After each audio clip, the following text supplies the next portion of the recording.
3 games into the season for the Carolina Panthers, it's time for me to give you my 3 rookies that I think have impressed us the most. Let's go. Brace yourself for the ultimate Carolina Panthers experience. Welcome to Two Growls, One Roar, the podcast that hits harder than a Luke Kuechly tackle. We're diving deep into the heart of Panther Nation, bringing you unrivaled passion, insider takes, and pure gridiron fire. From Wilmington to the cosmos, this is your home for the fiercest football talk east or west of Charlotte. Welcome to another episode of the Two Growls, One Roar podcast. As we come off a Carolina Panthers victory with the team sitting at 1-2 with a chance to go to New England and get to 500, which we all hope. I wanted to take some time to step back today and take a look at our rookies. And honestly, I probably could sit back and do this for all of our rookies. And I think I'll do that in a few weeks. We'll do a rookie check-in with all the guys, every single rookie. But for today, I wanted to give you my top 3 rookies thus far into the season for the Carolina Panthers. Without further ado, let's jump right into it. And folks, you can't have a list without an honorable mention. So we're really giving you a top 4. But on the outside looking in right now, I have Nic Scourton. Nic Scourton, to me, as I put in the caption here, is on the come up. We've seen a significant increase in his snap count over the last 2 weeks, partly due to Pat Jones being out this past week, so that helps him get onto the field. I talked about after the first week, his get-off speed, how fast it was, what it was recorded on NFL Pro.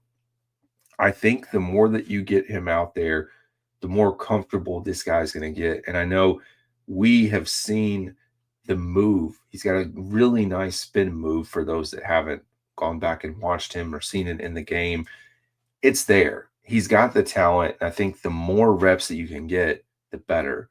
Now, of course, as we sit here today, it's a question of when or if he's going to get on the field coming up this week. So I think he's going to get on. But just talking through Pat Jones and if Pat Jones is coming back and what does this rotation look like, that's where Nic Scourton sits. You would love to see him be able to get a few more sacks, starting to get some pressure. But overall, I put him as my honorable mention at this point. And folks, as we go through this exercise, if you're on Spotify or if you're on YouTube, I would personally love to know your list. So give me your list of your top 3 rookies. If you want to throw in an honorable mention, you can do that as well. I'm sure we're going to have a different list. We're not going to have any spoilers as we go through this. I think you all could all but assume who number 1 is going to be. But let's look at my number 3 on the list. We are going to stay with the edge outside linebacking core and go with the 3rd round pick in Princely Umanmielen. And I have to tell you, yes, stacking him up there over Nic Scourton right now. However, I think both of these guys, like maybe it's 1A, 1B, or I should say 3A and 3B for where these guys fit in. I like Princely Umanmielen. He's the only player on the Carolina Panthers to record a sack. We've seen his speed. We've seen his work ethic. And not to mention just his off-field antics. So I don't know how many of you follow him on social media. This guy lives it up to the fullest, to say the least. And it's pretty funny to watch as a Carolina Panthers fan. He loves to talk. He loves to say what's on his mind, doesn't shy away. I mean, in a way, he's like us as far as, I mean, I don't take it to the extreme as some of y'all do or some of the Panthers fans that I see. But he loves to run his mouth on there. And that's been him and who he is and posting memes. And you look at his response to the win over the Falcons, having them in sight, posting a Stevie Wonder meme with that. And he was asked about it this week in the locker room scrum, and he said that he grew up on social media, always known as social media. He says when a lot of people get to this point in the NFL or when they get famous or whatever it is, a lot of folks like shy away from who they are, and they try to put on this fake facade. And he said that's not going to be him. We've seen it in the live streams. This guy says what he's going to say, and I do think he, at this point, has backed it up. I hope the production continues. And you talk about this tandem being able to get it right on the outside with both of these guys, building for the foundation for years to come. Pass rushers, and again, got to get the sack numbers up between the whole unit and the Panthers as a team. But I am all for Princely Umanmielen. So he is number 3 on the list. We'll go to number 2. And before we go to number 2, I'll let you guys have some wild guesses. But guess what, folks? It is none other than Ryan Fitzgerald. So initially, when I was stacking this list together, I thought about putting Lathan Ransom in here, not at number 2, but on the list, and then bumping up Princely Umanmielen. And then the light bulb went out. We have an undrafted free agent kicker here in Carolina that is absolutely dominating right now. I mean, you look at the performance from Sunday, knocking down a 57-yard field goal with ease. We have missed a kicker like this. And I'm an Eddie Pinheiro fan. You guys know it. I wished him the best as he traveled out to San Francisco. And he did say thank you back to me, which I appreciate. I do. I still support him. I still support. There's all kinds of intertwinings with folks that follow.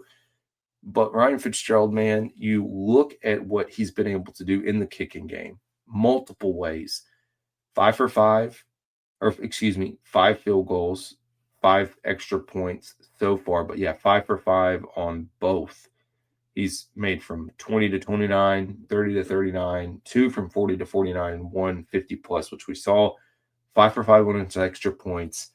But where he really is impacting the game more than people might have imagined is his ability to do that knuckleball kickoff. Because, man, that thing is nasty. We have seen multiple teams have trouble fielding it, especially this past week with the Falcons. Just hard to get their hands around it. And with the field being as short as it is, kicking the ball into the landing zone as a player tries to field it, our guys are there. And so there was a graphic that was put up with the starting. So there's multiple ways this factors in, but the starting field position for Panthers opponents on the kickoff. And the Panthers are number 1 in the NFL, roughly 21 yards, 21, 22 yards. Don't have it pulled up, but that was roughly what it is. That's where they sit, man. And it all has to do with this knuckleball, but then you also factor that into the overall like field position battle. Go back to Sunday again. Falcons starting on about their 22-yard line, Panthers starting on our 41. That's a big difference. That 10, 15, 20 yards, whatever advantage you can get over a team, and if you can do it on the kickoff, take it. So that, to me, is the number 2 player. There's a small group of people that appreciate kickers that maybe would have put him at number 1.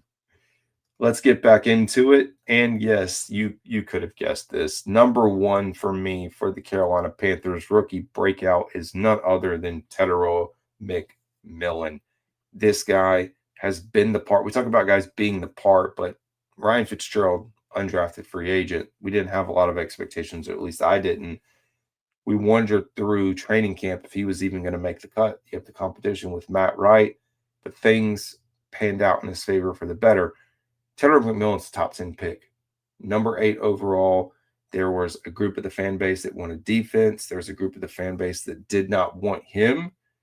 And look at where we are. And I just think to myself, what would this team look like without him? Because he has stepped right in.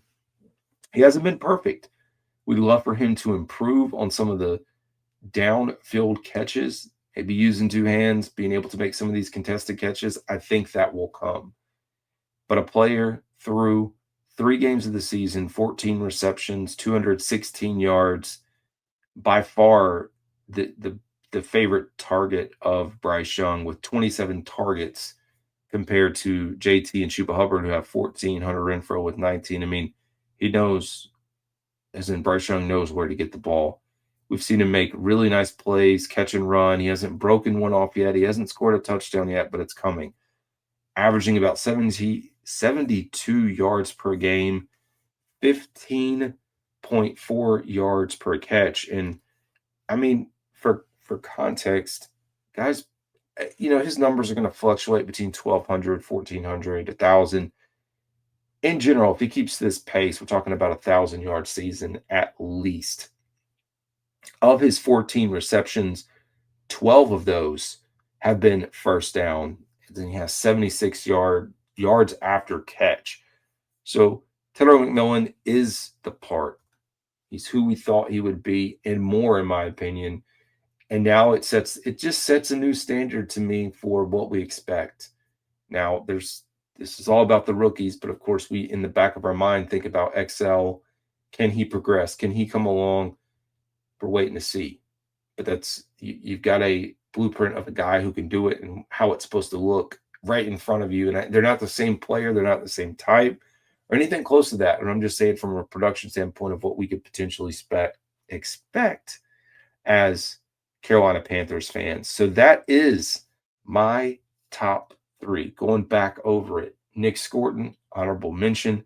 Princely Umanmielen, number 3. Ryan Fitzgerald, number 2. Tetairoa McMillan, number 1. Folks, we will be back.